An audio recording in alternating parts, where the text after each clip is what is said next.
हमारी भाषा हिंदी थी, संस्कृत थी। संस्कृत भाषा को समाप्त करके हमारे सारे सरकारी कागजातों में उन्होंने उर्दू और फारसी को लागू कर दिया। संस्कृत समाप्त होती चली गई। जिसकी भाषा समाप्त हो जाएगी वो देश समाप्त हो जाएगा। आप सभी को मेरी नमस्ते। आजादी के अमृत महोत्सव की शुभकामनाएं। मंथन कार्यक्रम के इस एपिसोड में आज हमारे साथ जुड़ रहे हैं दिल्ली आर्य प्रतिनिधि सभा के महामंत्री विनय आर्य जी। विनय जी, सबसे पहले तो आपका सादर नमस्ते। और आज हालांकि जो हमारा शो है, और जब सोच के तो कई सवाल हम लेके निकले थे, लेकिन रास्ते में जिस तरीके से हमने आज आज़ादी के अमृत महोत्सव की झांकियां देखी तो उससे मन तो काफ़ी ज़्यादा प्रफुल्लित भी है। आज हम गर्व से अपनी आज़ादी की 75वीं वर्षगांठ भी मना रहे हैं। तो यह सब देखकर एक साथ मन में कई सवाल उभर कर सामने आए हैं कि आज़ादी के 75 साल बाद आज तमाम राजनीतिक धार्मिक संगठन आज़ादी की लड़ाई में अपनी भूमिका को बताते हैं। ऐसे में सवाल है कि उस समय आर्य समाज संगठन कहाँ था। यह सवाल ये भी है कि आर्य समाज की आज़ादी के आंदोलन में क्या भूमिका रही। संध्या जी, आपको मेरी ओर से नमस्ते, और सभी दर्शकों को जो इस कार्यक्रम को देख रहे हैं उनको भी मैं अपनी ओर से अभिवादन करता हुआ उनको आज़ादी की 75वीं वर्षगांठ के अवसर पर बहुत शुभकामनाएं देता हूं। और जो बात आपने कही कि आज इस अवसर पर अनेक धार्मिक संस्थाएं या राजनीतिक संस्थाएं भी इस बात के श्रेय लेने में कि हमारा ये इस प्रकार का योगदान रहा, आगे लगी हैं, तो मैं उन सभी का अभिनंदन तो अवश्य करूंगा जिन्होंने भी आज़ादी के लिए कार्य किया, अपना योगदान दिया, किसी रूप में भी दिया हो, चाहे विचार से दिया हो, चाहे लेखनी से दिया हो, चाहे बलिदान से दिया हो, किसी प्रकार के संगठन ने दिया हो, तो उनका बहुत बहुत अभिनंदन है। जहाँ तक प्रश्न है आज के इस कार्यक्रम में इस विषय की, आज़ादी और आर्य समाज, तो मैं ये कह सकता हूँ, बहुत मजबूती से कह सकता हूँ कि आज़ादी का अगर कोई आंदोलन पूरे समय जो मुख्य रूप से अगर हम उसको समय आकलन करें तो 1875 से लेकर के और 1947 तक का लगभग 75 वर्ष का ही समय हम मान लें, ये सारा कार्यकाल पूरी तौर पर इस भारत भूमि के लिए वो कार्यकाल था जिसमें महर्षि दयानंद द्वारा दिखाए गए मार्ग के आधार पर नौजवानों युवाओं ने चलने का एक संकल्प लिया था, और जिसके परिणाम स्वरूप मैं समझता हूँ कि आज़ादी आई थी। इसलिए मैं इस प्रश्न को इस रूप में कह सकता हूँ, उत्तर के रूप में, कि आज़ादी का आंदोलन वस्तुतः आर्य समाज का ही आंदोलन था। आर्य समाज का इसमें योगदान था कहने में मुझे थोड़ी सी कुछ दिक्कत होगी। क्यों?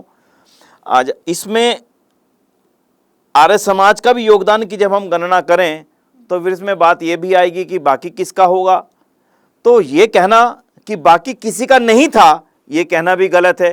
तो क्योंकि मुख्य विचार, मुख्य लीड, मुख्य नेतृत्व जिस संस्था का और जिस विचारधारा का रहता है, बाकी की विचारधाराएं और लोग उसके साथ मिलकर के उस आंदोलन के लिए लड़ने के लिए चल पड़ते हैं, तो मुझे ये कहने में कोई दिक्कत नहीं होती कि वस्तुतः ये विचार महर्षि स्वामी दयानंद सरस्वती जी का था, जिसके परिणाम स्वरूप लगातार लंबे संघर्ष के पश्चात 1947 में इस देश को आज़ादी मिली, स्वतंत्रता मिली। क्योंकि महर्षि दयानंद से पहले आधुनिक युग में इस विचार को देने वाले और कोई महानुभाव या महापुरुष प्रतीत नहीं दिखते। इतिहास की किसी भी पन्ने पर जाकर के, पुस्तक में जाकर के, इतिहास की किसी घटना में जाकर के जिन्होंने ये बताया हो कि ये देश तुम्हारा है, इस देश पर तुम्हारे ऊपर कोई और शासन कर रहा है और तुम्हें अपने शासन को स्वयं चलाना है, ये तीन चीज़ें बताने वाले वर्तमान में जो महापुरुष हैं उनका नाम महर्षि दयानंद सरस्वती ही था। अब आप ये कहेंगे कि कैसे, वो बताए बिना ये बात पूरी होगी नहीं। 1857 का युद्ध समाप्त हो गया। आप जानते हैं 1857 से पहले यहाँ पर ईस्ट इंडिया कंपनी का शासन था। ईस्ट इंडिया कंपनी के शासन से भी पहले चलें तो उस समय मुगलों का शासन था। मुगल साम्राज्य लगातार यहाँ पर रहा। उससे भी कुछ पैदल पहले चलें तो और अनेक आक्रांता जो भारत के दूर दूर से आए थे यहाँ के धन को लूटने के लिए, यहाँ की धन संपत्ति को जान करके लूटने के लिए आए थे, उनका यहाँ पर शासन था। लंबे समय तक हमारे देशवासी ये नहीं जान पा रहे थे कि ये देश तुम्हारा है। कोई भी आता था, उन पर शासन करता था, उनके मंदिरों को लूटता था, उनकी संपदा को लूटता था, चले जाता था। मुगलों ने देखा कि ये तो लूटने के लिए भी स्थान पर्याप्त है और यहाँ पर शासन करने के लिए भी स्थान पर्याप्त है, यानी उन्होंने अपने शासन करने की नींव यहाँ पर डाली। और उसके पश्चात में जब अंग्रेज यहाँ पर आए, वस्तुतः तो वो भी देश को लूटने ही आए थे। उनको पता था यहाँ पे अकूत संपदा है, सोने की चिड़िया भी कहा जाता था हमारे देश को। और देखिए, जैसे आपने कहा, मुगलों ने पहले शासन किया, उसके बाद जिस तरीके से अंग्रेजों ने भी यहाँ पर हमारे देश में काफ़ी ज़्यादा लोगों को परेशान भी किया, और कहीं ना कहीं जो हमारे तमाम जो संपत्ति रही है और जो हमें एक सोने की चिड़िया हमारे देश को कहा जाता था। आपने कहा कि आज के युग में ये जानना बहुत ज़्यादा ज़रूरी हो जाता है कि हमारे देश की आज़ादी में जो अहम योगदान रहा वो किसके द्वारा, कैसे लोगों को तक ये बात पहुंचे। तो बिल्कुल सर, जैसे आप अपनी बात भी कर रहे थे और तमाम चीज़ें हमारे दर्शकों को भी बता रहे थे आप, मैं इसी क्रम को थोड़ा सा आगे लेकर के चलूँगा। तो ये बात आज हमारे दर्शकों को बहुत स्पष्ट होनी चाहिए कि आखिर स्वराज्य की बात, स्वदेशी की बात आरंभ कहाँ से हुई, किसके जहन में ये बात आई कि ये देश हमारा है, हमारा अपना शासन इस पे होना चाहिए। तो मैं कहना चाहूँगा, इस घटना से हमारे दर्शक इस बात को स्वयं समझ सकेंगे। 1857 की क्रांति हुई, वो एक अलग विषय है, उस पर आज लंबा नहीं चलेंगे, विफल हो गई। जिन लोगों ने, जिन राज्यों ने, चाहे झांसी की रानी और अनेक राज्यों ने अपने अपने आप को मजबूत रखने के लिए अंग्रेजों के खिलाफ जो लड़ाई लड़ी थी, बहादुर शाह जफर को यहाँ का महाराजा बनाने के लिए लड़ाई लड़ी थी, यहाँ का बादशाह बनाने के लिए लड़ाई लड़ी थी, वो विफल हो गया। ईस्ट इंडिया कंपनी के खिलाफ इस देश के अंदर एक गुस्सा पैदा हो चुका था, क्योंकि ईस्ट इंडिया कंपनी वस्तुतः यहाँ से ना केवल यहाँ के साधन को लूटना चाहती थी, बल्कि उसने भी यहाँ पर अपनी सत्ता स्थापित करने के पूरे प्रबंध कर दिए थे और कर भी रही थी। आहिस्ता आहिस्ता छोटे छोटे राज्यों में जा करके उन राज्यों को अपने अधिकार क्षेत्र में लाना। ऐसे समय में जब भारत का जनमानस उसके खिलाफ होता चला जा रहा था, ऐसे समय में अंग्रेजी सरकार ने सत्ता को अपने हाथों में ले लिया और ईस्ट इंडिया कंपनी का अधिकार समाप्त हो गया और ये सारा का सारा अधिकार ब्रिटिश गवर्नमेंट के पास चला गया, यानी कि ब्रिटिश महारानी ही भारत की महारानी बन गई। अब भारत का राज्य यानी कि ब्रिटिश साम्राज्य कहलाने लगा और ब्रिटिश साम्राज्य यानी उपनिवेश, यानी कि राजा बैठा है ब्रिटेन में, शासन कर रहा है यहाँ पर। तो जब ब्रिटिश महारानी को लगा कि अब भारतीयों को मुझे अपना बनाने के लिए कुछ विशेष घोषणाएं करनी चाहिए, ऐसे समय में उन्होंने भारतीयों के अंदर जो एक गुस्सा जन्म ले रहा था, उस गुस्से को शांत करने के लिए कुछ घोषणाएं इस प्रकार की कि मैं भारतीयों को अपना बना सकूं। और उनकी घोषणा इस प्रकार की थी कि अब आपको चिंता करने की कोई आवश्यकता नहीं है, अब आपका साम्राज्य ईस्ट इंडिया कंपनी के हाथ से निकल करके हमारे राज्य में आ चुका है और अब मैं माता के समान, जैसे माता अपने बच्चों का पालन पोषण करती है, वैसे ही पूरे भारतवासियों को अपनी प्रजा मानकर, अपना बालक मानकर माता के समान पालन पोषण करूंगी।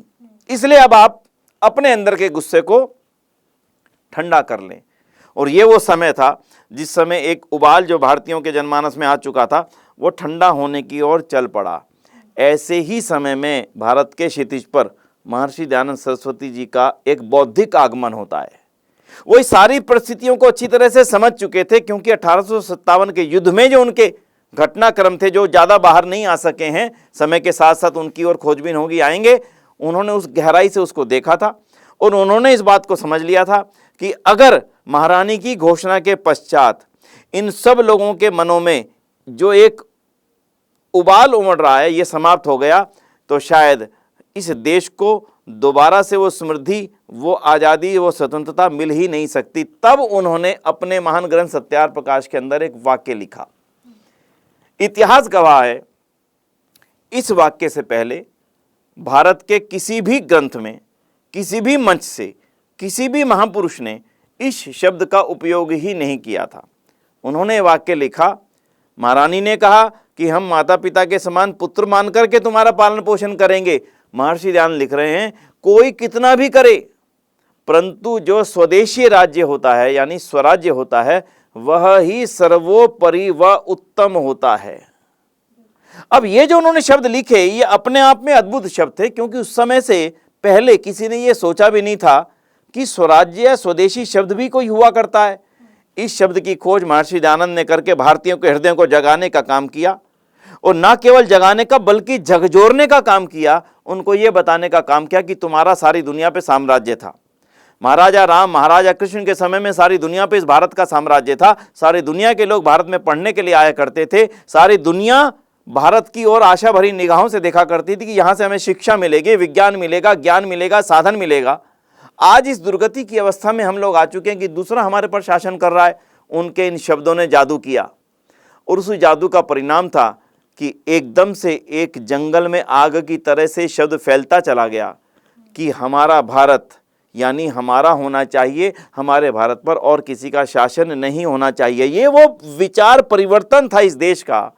और इतिहास में कोई और भी वेत्ता अगर इस बात को कहना चाहे तो जरूर सामने आए कि इस विचार परिवर्तन और इस विचार मंथन के बिना क्या इस देश में स्वदेशी लाने का कार्य इससे पहले कभी हुआ था क्या?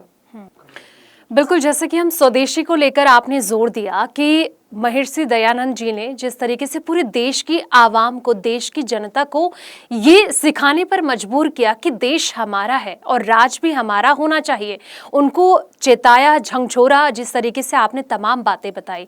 आज के लिहाज से अगर बात की जाए, जैसे कि स्वदेशी का पहला शब्द ही वहां से निकला था। आज हम देख रहे हैं कि हमारा देश बहुत आगे चल रहा है, 21वीं सदी में जी रहा है, लेकिन उसके बावजूद भी जिस तरीके से नए नए आयाम हमारे देश को मिल रहे हैं, कहीं ना कहीं आज की जो जनरेशन है, आज के जो युग है, वो स्वदेशी से काफ़ी ज़्यादा दूर भागता जा रहा है। और काफ़ी अहम सवाल भी आपने पूछा कि यहाँ उभरता है, चूँकि स्वामी दयानंद सरस्वती जी तो पाखंड अंधविश्वास के खिलाफ देश भर में अलख जगाने निकले थे। फिर ऐसा क्या हुआ कि देश में अंधविश्वास और पाखंड से छुटकारे के साथ साथ आजादी का आंदोलन भी उनका ध्येय बन गया। दोनों बातें अगर साथ में जोड़ दी जाएं तो मैं समझता हूं कि आज़ादी के आंदोलन की ये भूमिकाएं थी सभी की सभी। महर्षि दयानंद ने इस देश को बहुत ही गहराई से समझा था। उन्होंने ये समझ लिया था कि ये जितने भी अंधविश्वास और पाखंड हैं, इनके पीछे का सबसे बड़ा कारण इस देश में अशिक्षा है। देश में अशिक्षा का सबसे बड़ा कारण कि देश का जो राज्य है यानी देश पर जो शासन कर रहा है वो चाहता है कि देश अशिक्षित रहे, क्योंकि उसका शासन यहां पर तभी तक अक्षुण्ण रहेगा जब तक ये देश पढ़ा लिखा नहीं रहेगा। इसलिए उन्होंने इस बात को गहराई से समझा था कि मुगल साम्राज्य ने आकर के, मुसलमान आक्रांतों ने आकर के हमारे साहित्य को समाप्त किया, हमारी भाषा को समाप्त किया, हमारे विद्यालय सिस्टम को समाप्त किया, गुरुकुल परंपरा को समाप्त किया, और अशिक्षित करने में, अशिक्षा को लाने में यानी शिक्षा को समाप्त करने में इन राज्यों का सबसे बड़ा योगदान रहा। इसलिए महर्षि दयानंद ये चाहते थे कि दोबारा से ये जो हमारे देश की जो गरिमा है, आज़ादी है, स्वतंत्रता है, ये तभी आ सकेगी जब हमारा देश, हमारे देश के नागरिक शिक्षित होंगे और उसमें भी महिला शिक्षित होगी। इसलिए आज़ादी के आंदोलन में इन चीज़ों का योगदान हुए बिना आज़ादी का युद्ध लड़ा नहीं जा सकता था। एक उदाहरण ले लेते हैं। अगर हम जितने भी महापुरुषों का नाम लें, बड़े, जो आज़ादी की लड़ाई में एक बड़ी भूमिका अदा कर रहे थे, तो मैं केवल 10 नाम लेता हूं आपके सामने, उससे अनुमान हो जाएगा कि हम महर्षि दयानंद को कहां पर खड़ा हुआ देखते हैं। महात्मा गांधी का नाम हम लेते हैं। महात्मा गांधी दक्षिण अफ्रीका के अंदर अपना कार्य कर रहे थे। उनको भारत की आज़ादी से कोई विशेष लेना देना नहीं था लंबे समय तक भी। उनको भारत में लाने का काम किसने किया? अगर मैं ये कहूँ कि उनको भारत में लाने का काम DAV college, national college Lahore के एक प्रोफेसर भाई परमानंद जब दक्षिण अफ्रीका में आर्य समाज का प्रचार करने के लिए गए और महात्मा गांधी ने उनका सामान उठा करके अपने पानी के जहाज से लेकर के अपने घर तक गए, उनको अपने स्थान पर रुकवाया, उस समय जब उन्होंने उनको गहराई से समझा और उसके पश्चात उन्होंने अपना भारत आने का मन बना लिया। अगर मैं ये कहूँ कि उस मूर्ति के पीछे जो कारण था, उसका कारण था भाई परमानंद, जो आर्य समाज के बहुत बड़े प्रचारक थे। दूसरा नाम मैं लूँ, अगर विदेशों में जाकर के जो भी तैयारी की गई भारत की आज़ादी के लिए, उसका एक अकेला जो सूत्र था वो था इंडिया हाउस लंदन। उस इंडिया हाउस लंदन को स्थापित करने वाले कौन थे? महर्षि दयानंद के परम शिष्य श्री श्यामजी कृष्ण वर्मा, जिनके यहाँ पर जाकर के उधम सिंह, मदन लाल ढींगरा और जो भी आज़ादी के मत वाले थे, लाला हरदयाल आदि, वो सभी के सभी रुकने का स्थान, और वहाँ पे जो विदेश में सभी लोगों को इकट्ठा करके देश के लिए आज़ादी के तैयार करने का जो स्थान था, बैठकों का केंद्र था, वो अकेला इंडिया हाउस था। तीसरा नाम में अगर आप ले लूं सरदार भगत सिंह, कौन इससे वाकिफ ना होगा? कौन उसके चित्र से वाकिफ ना होगा? सरदार भगत सिंह के अंदर देश को आज़ाद कराने की ज्योति कैसे जली? क्योंकि उनका परिवार, अगर मैं कहूं उनके पूज्य पिता सरदार किशन सिंह, सरदार किशन जी के पूज्य पिता सरदार अर्जुन सिंह, जिन्होंने महर्षि दयानंद के दर्शन स्वयं किए थे, और उनके मन में एक ज्योति जला दी गई थी कि इस देश को आज़ाद कराना हमारा परम धर्म है। और उसी संस्कार को लेकर के सरदार भगत सिंह का जब यज्ञोपवीत संस्कार होता है, तब यज्ञोपवीत संस्कार के ऊपर सरदार अर्जुन सिंह प्रतिज्ञा लेते हैं, मैं इस अपने भगत सिंह को भारत माता के ऊपर वारी करता हूं, यानी उसके ऊपर निछावर करता हूं। चौथा नाम अगर मैं लेता हूं सर राम प्रसाद बिस्मिल। राम प्रसाद बिस्मिल को एक ऐसा नाम जो क्रांतिकारियों के लिए एक ऐसा अद्भुत नाम था। मैं समझता हूं कि उसकी छवि, उनका चित्र अपने आप में बस जाता है। अगर उसका नाम मैं उठाता हूं आप सबके सामने, तो राम प्रसाद बिस्मिल आर्य समाज में जाकर के इस भट्टी में तपे और उसके पश्चात घर छोड़ करके आर्य समाज में रहने लगे, और आर्य समाज से उन्होंने संध्या यज्ञ सीख करके, व्यायाम सीख करके, और एक ऐसा मन के अंदर भाव पैदा कर लिया कि अगर मैं अब देश जीऊंगा तो केवल देश के लिए जीऊंगा, मरूंगा तो केवल देश के लिए मरूंगा। वही एक कार्य था जिसके कारण से अनेक क्रांतिकारियों की फौज उनके पीछे लग गई, और अंततः राम प्रसाद बिस्मिल जब फांसी के तख्ते पर चढ़ते हैं, तो तख्त पर चढ़ने से पहले वो कहते हैं कि तुम्हारी अंतिम इच्छा क्या है? तो बोले मेरी अंतिम इच्छा यज्ञ है, मैं यज्ञ करना चाहूँगा। अगर उस समय भी उनके मन में एक आर्य समाज और एक विचारधारा का एक प्रबल भाव था, तो उसके पीछे अगर किसी का नाम हम लेंगे तो महर्षि दयानंद, सत्याग्रह प्रकाश और आर्य समाज के अलावा दूसरी कोई चीज़ नहीं निकलेगी।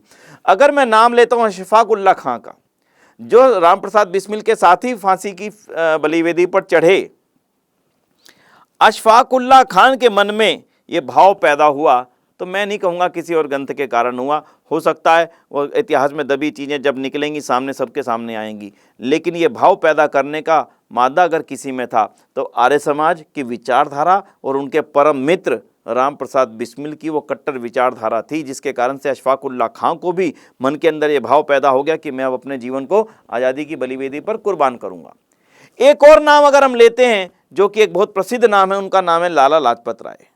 लाला लाजपत राय को लाठियां पड़ी, कुर्बान हुए, अमर हो गए।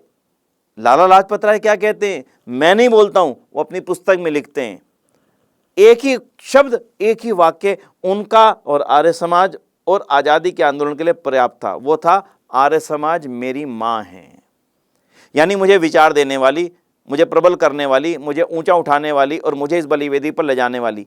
ये उदाहरण मैंने आपके सामने इसलिए रखे कि ये सभी उदाहरण तो वो हैं जो, ये अभी कुछ उदाहरण हैं। अगर मैं इनकी सारी सूची आपके सामने यहाँ पर बोलने लग जाऊँ तो हमारा पूरा कार्यक्रम उन सभी महानुभावों की केवल सूची पढ़ने में ही समाप्त हो जाएगा, जिन्होंने अपना पूरा जीवन आर्य समाज की बलिवेदी पर जाकर के देश के नाम कर दिया। अगर मैं राजगुरु की बात करूं, सुखदेव शहीद की बात करूं, स्वामी श्रद्धानंद की बात करूं, महर्षि दयानंद के अनन्य शिष्य स्वामी श्रद्धानंद थे। उन्होंने जब देश की आज़ादी के लिए काम किया, चाहे वो अमृतसर का कांग्रेस का अधिवेशन हो जो जलियांवाला बाग के पश्चात होने वाला था, जिसको करने का सामर्थ्य सब में दिखा तो केवल इसमें कि स्वामी श्रद्धानंद को जिम्मेदारी दी जाए, क्योंकि माहौल इस समय बहुत खराब हो चुका है।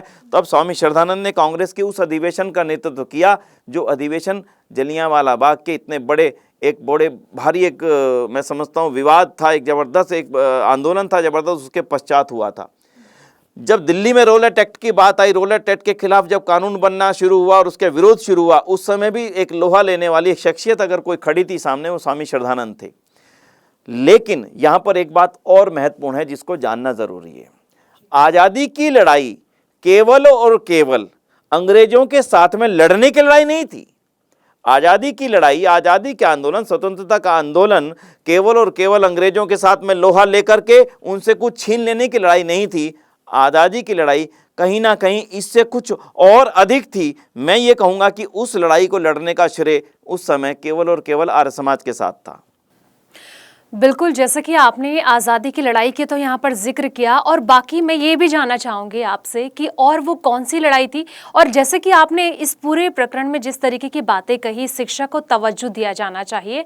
और अभी भी हमारा अगर देश की बात की जाए तो अभी भी कई वर्ग ऐसे हैं जो शिक्षित नहीं हैं, जो हालांकि कहीं ना कहीं हमें निराश भी करता है, हमारे दिल को मायूस भी करता है।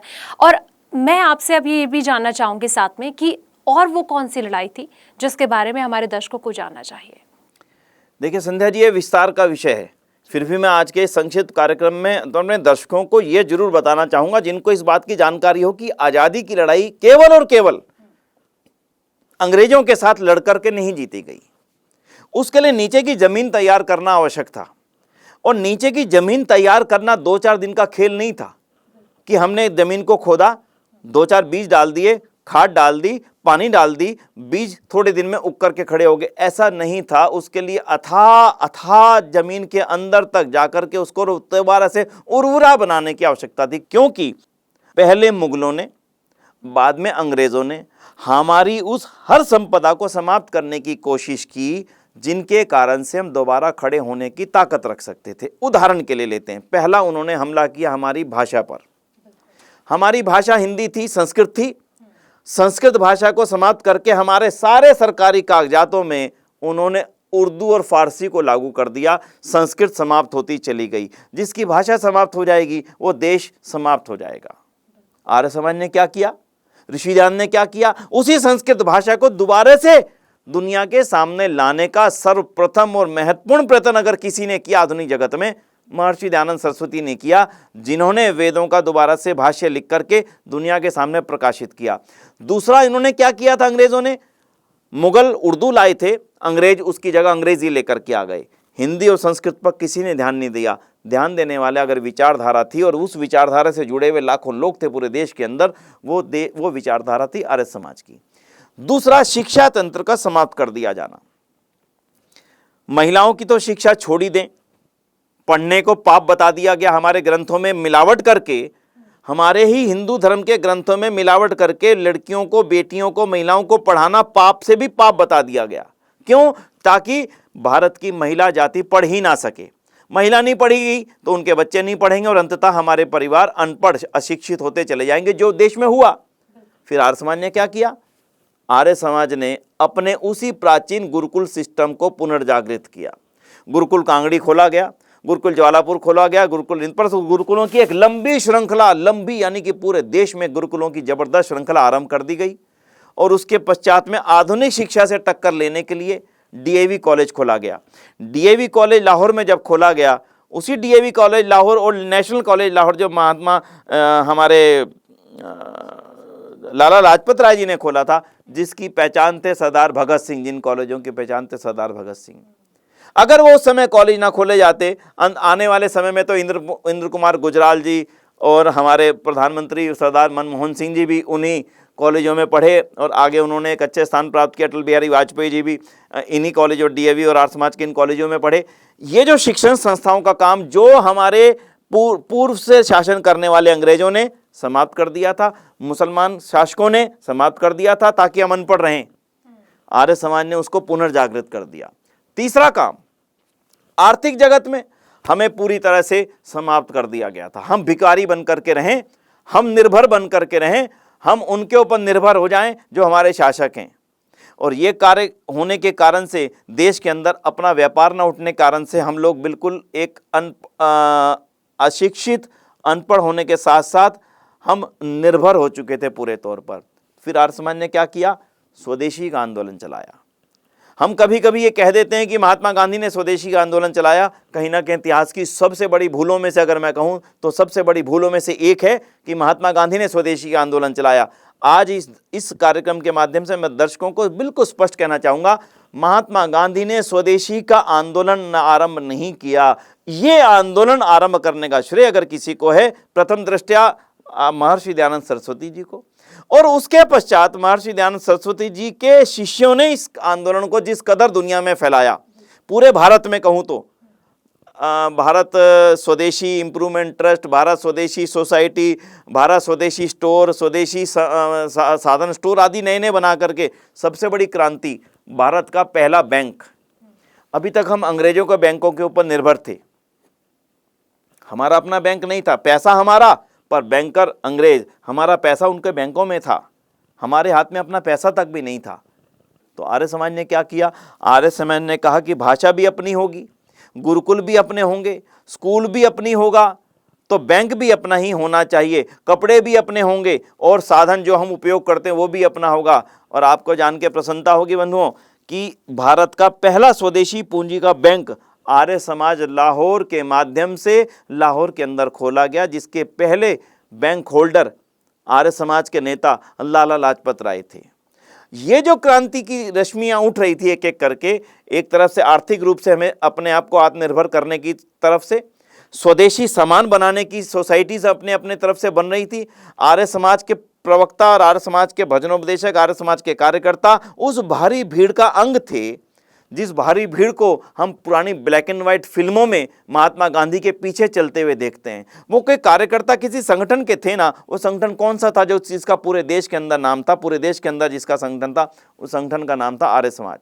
तो बंधुओं, मैं उन लड़ाइयों की भी थोड़ी सी चर्चा, साथ साथ जो पाखंड और अंधविश्वास हमारे देश में आ चुके थे, जिनके कारण से देश पीछे जा चुका था। हमारे को लगता था बस हमारा इतना ही काम है, गंगा में जाए, नहाए, पूजा कर ली, काशी चले गए, विश्वनाथ चले गए। तब महर्षि दयानंद ने कहा था कि ये स्थान तुम्हारे तब बचेंगे जब तुम्हारा अपना शासन होगा, नहीं तो ये भी तुम्हारे पूजा के स्थान बचने वाले नहीं।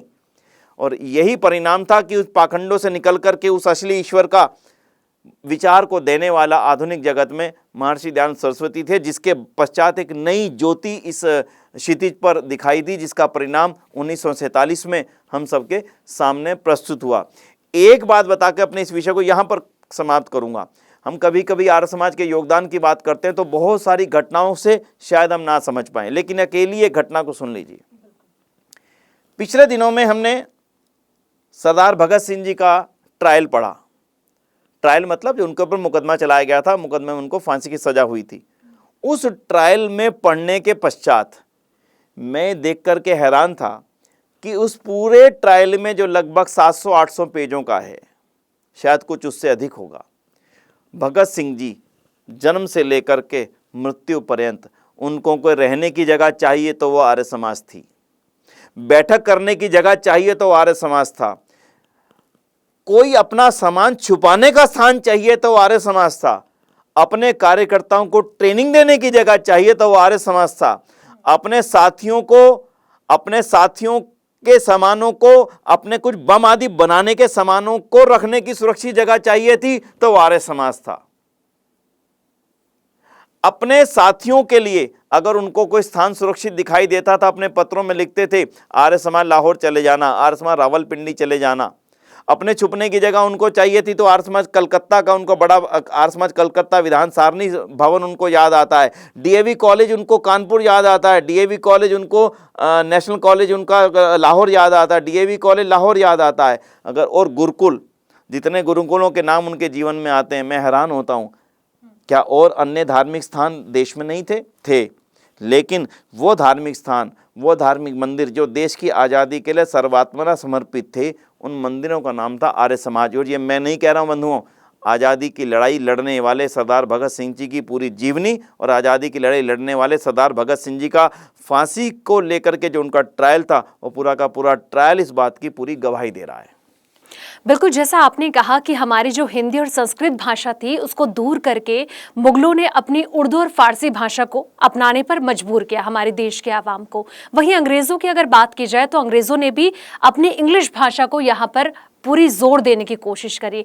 लेकिन जैसा कि आपने बताया कि जो अहम योगदान रहा है आज़ादी के महोत्सव में, खास तौर पर वहाँ पर आर्य समाज का बहुत ज़्यादा योगदान रहा। लेकिन आपको लगता है कि आज भी जो हमारा देश है, हालांकि शिक्षित तो है, लेकिन जो हमारी तमाम चीज़ें हैं उससे कहीं ना कहीं ये चीज़ें परे जा रही हैं। एक लॉ अभी भी जलानी बाकी है ताकि ये चीज़ें अपना सकें और इसको आगे बेहतर बनाया जा सके। देखिए, आज़ादी के 75वें वर्ष के पश्चात भी भारत के समक्ष चुनौतियां शेष हैं और आर्य समाज का संगठन इन चुनौतियों को स्वीकार करने के लिए पूरी तरह सक्षम भी है, तैयार भी है। 150 वर्ष आर्य समाज की स्थापना को लगभग होने जा रहे हैं। कुछ ना कुछ न्यूनताएं इतने लंबे काल में किसी ना किसी प्रकार की संगठनों में, व्यक्तियों में, विचारधारा में आया करती हैं। फिर भी मैं ये मानता हूँ कि उसके पश्चात भी आर्य समाज के पूरे देश में और पूरी दुनिया में फैला संगठन इन सभी चुनौतियों को, क्योंकि हमने 75 वर्ष के इतिहास को नहीं जीना है, 75 वर्ष के भविष्य को जीना है। जो 75 अगले आने वाले समय के 75 वर्ष का भविष्य है, उसमें जो चुनौतियां आने की जिनकी संभावना है, हम उनको आज से विचार करेंगे, उनको गहराई से सोचेंगे और सोच भी रहे हैं। कार्य हो भी रहा है, हर क्षेत्र में कार्य हो रहा है, चाहे वो शिक्षा का क्षेत्र हो, चाहे वो स्वास्थ्य का क्षेत्र हो, चाहे वो पाखंड अंधविश्वास का क्षेत्र हो, चाहे वो स्वदेशी का क्षेत्र हो, चाहे वो भाषा का क्षेत्र हो, चाहे दूर दराज में गरीब व्यक्ति, जो आज भी भारत की एक गरीब जनता एक ऐसा जीवन जी रही है, मैं समझता हूँ कि जिस जीवन को आज भी हम एक बेहतर जीवन नहीं मान सकते, उनके जीवन उत्थान के लिए जो भी कार्यक्रम हो, आर्य समाज हर उस कार्यक्रम में आज भी निरंतरता से कार्य कर रहा है और तेज गति से कार्य करने के साधन हम लोग अपनाएंगे। और आने वाले समय में आर्य समाज ने जो भूमिका देश को आज़ाद कराने में निभाई थी, वो देश की आज़ादी को उसी रूप में बरकरार रखने में भी निभाएगा। यही हमारी कामना है, यही हमारा विचार है, यही हमारा विश्वास है। मैं समझता हूँ दर्शक इस विषय को और ज़्यादा जानने की इच्छा रखेंगे। आने वाले समय में इस विषय पर और हम गहराई से चर्चा करेंगे। प्रश्न भी दर्शकों के होंगे, वो भी आएंगे, तो हम उन प्रश्नों को भी इसी कार्यक्रम में लेंगे, ताकि आज़ादी में आर्य समाज के योगदान की उस गहराई तक आप आनंदित होकर के डुबकी ले सकें और आपको लगेगा कि वास्तव में आर्य समाज एक ऐसी पवित्र संस्था है जिसके माध्यम से जुड़ करके हम देश और धर्म के लिए और समाज के हर वर्ग के लिए विशेष कार्य करके अपने जीवन को सफल बना सकते हैं। इन शब्दों के साथ में आपका बहुत बहुत आभार, बहुत बहुत धन्यवाद।